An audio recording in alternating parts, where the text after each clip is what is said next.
कीर्ति और अविनाश एक दूसरे से दिली मोहब्बत करते थे, तभी तो उन्होंने घर वालों को बताए बिना शादी कर ली। 19 साल की कीर्ति हमेशा की तरह घर से बाजार जाने को कहकर निकली थी। माँ को बताया था कि वह पहले कांता के पास जाएगी, उसे भी साथ में जाना है।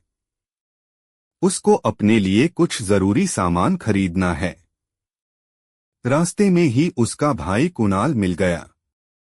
वह ट्यूशन पढ़कर साइकिल से घर लौट रहा था। उसने टोका था, कहाँ जा रही है अकेली? कुणाल कीर्ति से केवल 1 साल छोटा था। भाई को भी उसने सहमते हुए वही कहा जो माँ से बताकर निकली थी। इस पर उसने सवाल भी किए थे, लेकिन कांता का घर तो पीछे रह गया, कुणाल ने उससे कहा। इस पर सफाई देते हुए वह बोली, कांता खेत पर गई हुई है, रास्ते में मिल जाएगी। उसके बाद कीर्ति तेजी से आगे बढ़ गई और कुणाल तेजी से साइकिल के पैडल मारते हुए वहां से चला गया। उसके जाते ही कीर्ति अपने आप से बोलने लगी, हूँ बड़ा आया सवाल जवाब करने वाला। खुद तो ट्यूशन के बहाने दोस्तों के साथ घूमता फिरता है और हमें रोकता टोकता रहता है। इसके बाद कीर्ति अपने प्रेमी अविनाश के पास एक निश्चित जगह पर पहुंच गई, जो उसका इंतजार कर रहा था। उसे देखते ही अविनाश खुश हो गया। वह अपने मोबाइल में टाइम दिखाकर चहकती हुई बोली, देखो, आज मैंने तुम्हारी शिकायत पूरी कर दी है। एकदम समय पर पहुंच गई हूं। मुझे तुम्हारा भाई घर जाते हुए दिखा था, तब लगा तुम शायद आज नहीं आ पाओगी, लेकिन तुमने तो वाकई कमाल कर दिया। खुशी और आश्चर्य से अविनाश ने उसके हाथ पकड़ लिए। चलो उधर पीछे की ओर बैठते हैं, मैं तुम्हारे लिए कुछ लाई हूं। कीर्ति स्कूल की पुरानी बिल्डिंग की ओर इशारा करती हुई बोली। हाँ चलो, मैंने वहां पर एक अच्छी जगह देखी है, जहां अब कोई आता जाता नहीं है, और वहां बैठने लायक थोड़ी साफ सफाई भी है, अविनाश बोला।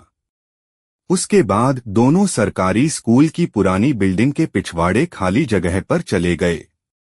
वहां छोटे बड़े पेड़ पौधे लगे थे, हरियाली थी, मनमोहक जगह थी। लोगों की नजरों से बचकर कुछ समय वहां बिताया जा सकता था। दोनों वहीं एक पेड़ की ओट में बैठ गए। कीर्ति अपने साथ पीठ पर लादे छोटा सा बैग उतारकर खोलने लगी। उसमें से गांठ लगी पॉलीथिन निकाली। क्या है इसमें? अविनाश ने जिज्ञासावश पूछा। अभी बताती हूं। इसमें तुम्हारी पसंद का नाश्ता है। मैंने खासकर तुम्हारे लिए कांदा पोहा बनाया है, लेकिन मिर्ची तेज लगेगी।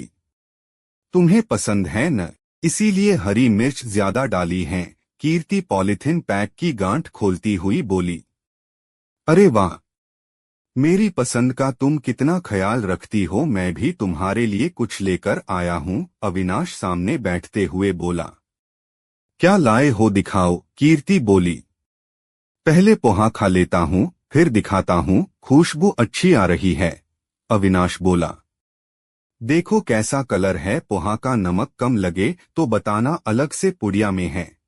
कीर्ति तब तक पोहा एक छोटी सी थर्मोप्लेट में निकाल चुकी थी। अविनाश ने भी अपने बैग से एक छोटा सा पैकेट निकाल लिया था। उसे देखते ही कीर्ति चहक पड़ी। अरे हेडफोन, यह महंगा वाला लगता है।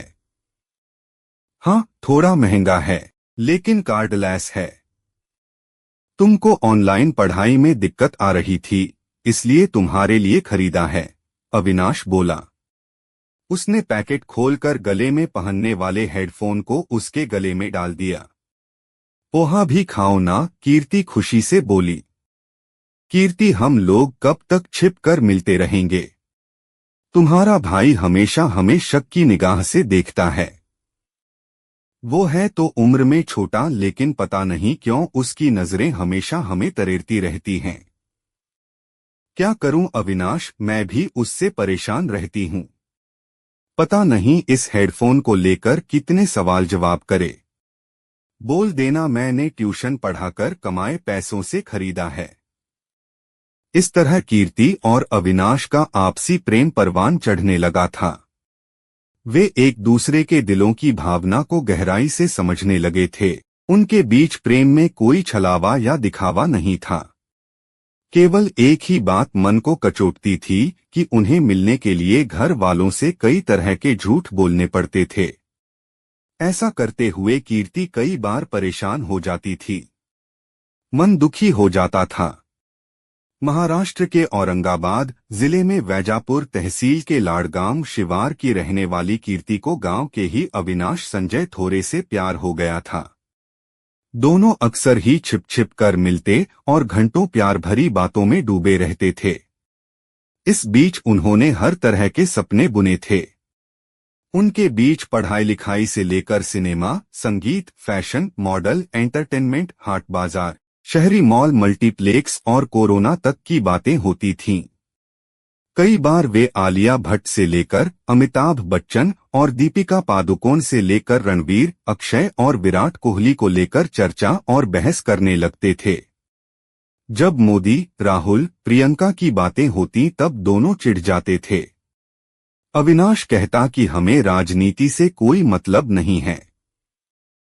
कीर्ति भी तुनकती हुई कहती, मुझे कौन सी राजनीति से मतलब है। अरे लॉकडाउन लगने से वे बातों में आ जाते हैं, मैं क्या करूं। प्यार परवान चढ़ा तो दोनों ने जीवन भर साथ रहने का निश्चय कर लिया। इस बारे में उन्होंने अपनी अपनी किताबें हाथ में लेकर कसम खाई कि वे शादी करेंगे। एक दूसरे के साथ ही उन्होंने अपनी किताबों पर एक दूसरे का नाम लिखकर अदला बदली भी कर ली थी। हालांकि दोनों को ही मालूम था कि परिवार और बिरादरी वाले उनकी शादी में रोड़ा अटकाएंगे। वजह थी दोनों ही जातियों के बीच बरसों से चला आ रहा मनमुटाव। लाड़गांव शिवार में दो उपनाम के परिवारों में विवाह संबंध नहीं होते हैं। यह कोई एक गोत्र वाला मामला नहीं है, बल्कि दोनों के बीच वर्चस्व और मान मर्यादा की लड़ाई का है। एक पक्ष का मानना है कि उनके नाम वाले लोग ही गांव के मुखिया रहे हैं, इसलिए यहां उनकी ही चलेगी। जबकि दूसरे पक्ष का तर्क होता है कि वह भी उसी जाति से ताल्लुक रखते हैं और उन्होंने भी राज किया है, इसलिए उनका वर्चस्व और मान सम्मान ज्यादा होना चाहिए। इस भाव के कारण दोनों बिरादरी के लोग एक दूसरे को नीचा दिखाने की जुगत में लगे रहते हैं। ऐसे गांव में जब कीर्ति और अविनाश के दिलों में एक दूसरे के लिए प्यार की कोपलें फूटीं तो वे शादी की इच्छा घर वालों से बताने में डर गए। उन्हें पता था कि दोनों के घर वाले इसके लिए कभी भी राजी नहीं होंगे। अलबत्ता बात का बतंगड़ बन जाएगा और नौबत मरने मारने तक आ जाएगी। तब दोनों प्रेमियों ने भागकर शादी करने का फैसला कर लिया। जून 2021 में दोनों ने किसी को बताए बिना घर से भागकर पुणे के आलंदी में विवाह कर लिया। इस शादी की सूचना जब कीर्ति के पिता संजय मोटे को मिली तो उसने घर में तांडव शुरू कर दिया। वह आग बबूला हो गया। उसे लगा कि बेटी के इस कदम से उसकी प्रतिष्ठा धूमिल हो गई है। गांव भर के आगे उसकी नाक कट गई है। इस तनाव के चलते उसने अपनी पत्नी शोभा पर ही बेटी को नहीं संभाल पाने का आरोप मढ़ दिया।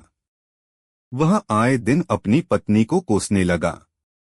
उसके साथ गाली गलौज और मारपीट तक शुरू कर दी। हर गलती के लिए वह अपनी पत्नी को ही दोषी ठहरा देता। यही नहीं, कीर्ति के छोटे भाई कुणाल पर भी जब तब बाप का गुस्सा फूटने लगा। संजय मोटे के उग्र तेवरों के कारण पूरा परिवार बुरी तरह तनाव में आ गया था। सबके दिमाग में यह बात बैठ गई कि कीर्ति ने प्रेम विवाह कर गांव भर में उनकी इज्जत मिट्टी में मिला दी है। कुछ दिनों बाद कीर्ति और अविनाश लाड़गांव आकर रहने लगे। कीर्ति के अपनी ससुराल में पति के साथ रहने की खबर कीर्ति के घर वालों को मिली। उन्हें यह भी मालूम हुआ कि कीर्ति को अविनाश के घर वालों ने अपना लिया है। कीर्ति अपनी ससुराल में रचबस गई थी। खुशी की बात यह थी कि वह गर्भवती थी। उसके पेट में 2 माह का गर्भ था। कीर्ति की मां शोभा को जब दोनों के गांव लौटने का समाचार मिला तो एक दिन वह जाकर बेटी दामाद से उनके घर पर मिल आई। बेटी और दामाद से बड़ी आत्मीयता से मिली। कीर्ति ने महसूस किया कि उसकी मां को अब उसकी अविनाश से शादी को लेकर कोई शिकायत नहीं है। मां ने मीठी मीठी बातें कर पिता को भी मना लेने का वादा किया, जबकि सच्चाई तो यह थी उसकी मां भीतर ही भीतर सुलग रही थी। उसके दिलो दिमाग में खुराफाती योजना बन चुकी थी। यह बात उसने केवल अपने बेटे संकेत को बताई। योजना के मुताबिक ही 5 दिसंबर 2021 को शोभा फिर अपने बेटे कुणाल के साथ कीर्ति की ससुराल गई। उस वक्त कीर्ति खेत में अपने सास-ससुर के साथ काम कर रही थी। माँ और भाई को आया देख वह खेत का काम छोड़कर खुशी खुशी घर दौड़ी आई। उसने बड़े प्यार से माँ और भाई को पानी का गिलास दिया और चाय बनाने के लिए रसोई में चली गई। उस समय उसका पति अविनाश भी घर पर ही था, लेकिन तबीयत ठीक नहीं होने के कारण वह दूसरे कमरे में लेटा हुआ था। अचानक अविनाश को रसोई में बर्तनों के गिरने की आवाज सुनाई दी। वह बिस्तर से उठकर रसोई में आया। वहां का नजारा देखकर तो उसके होश ही उड़ गए। वह रसोई के दरवाजे पर ठिठक गया। हाथ पैर जैसे सुन्न पड़ गए। रसोई में शोभा यानी उसकी सास ने अपनी बेटी कीर्ति के दोनों पैर कसकर पकड़ रखे थे और उसका छोटा भाई कुणाल एक धारदार हथियार कोयता से बहन की गर्दन पर वार किए जा रहा था। मां और भाई के हमले से कीर्ति बुरी तरह छटपटा रही थी, मगर उसकी छटपटाहट क्षण भर में ठहर गई और भाई ने अंतिम वार कर उसकी गर्दन को धड़ से अलग कर दिया। बहन का सिर बालों से पकड़कर लहराते हुए दूसरे हाथ में खून सना कोयता लिए दरवाजे पर खड़े अविनाश को मारने के लिए झपटा। बीमार अविनाश कमजोरी महसूस कर रहा था। वह किसी तरह वहां से बचकर निकल भागा। कीर्ति का भाई बहन का सिर हाथ में लेकर बाहर बरामदे में आया। बाहर खड़ी भीड़ को उसने बहन का खून टपकता सिर दिखाया। मोबाइल निकालकर सेल्फी खींची और फिर मां को मोटरसाइकिल पर बैठाकर पुलिस थाने जा पहुंचा। थाने में उसने हत्या का जुर्म स्वीकारते हुए सरेंडर कर दिया। वैजापुर के डीएसपी कैलाश प्रजापति ने इस बारे में मीडिया को जानकारी दी। उन्होंने कहा कि ऑनर किलिंग का यह रोंगटे खड़े कर देने वाला कांड है। छोटे भाई ने जिस बेरहमी से अपनी बड़ी बहन की हत्या की, उसे देखकर पुलिस भी थर्रा गई। उन्होंने बताया कि पोस्टमार्टम रिपोर्ट से पता चला है कि कीर्ति 2 महीने की गर्भवती थी। एक मां द्वारा एक होने वाली मां की ऐसी जघन्य हत्या समाज की संकीर्ण मानसिकता बताती है। अपनी झूठी इज्जत के लिए अपने खून का भी खून करने में लोग नहीं हिचकते हैं, और यहाँ तो एक महिला ने ऐसा कांड कर डाला। इन दोनों से पूछताछ में पता चला कि ये लोग कीर्ति की हत्या की योजना पहले से ही बनाकर बैठे थे। बस मौके की तलाश थी, जो उस रोज मिल गया था। इस मामले में मां और बेटे के खिलाफ भादंवी की धारा 302 के तहत हत्या का आरोपी बनाया गया है।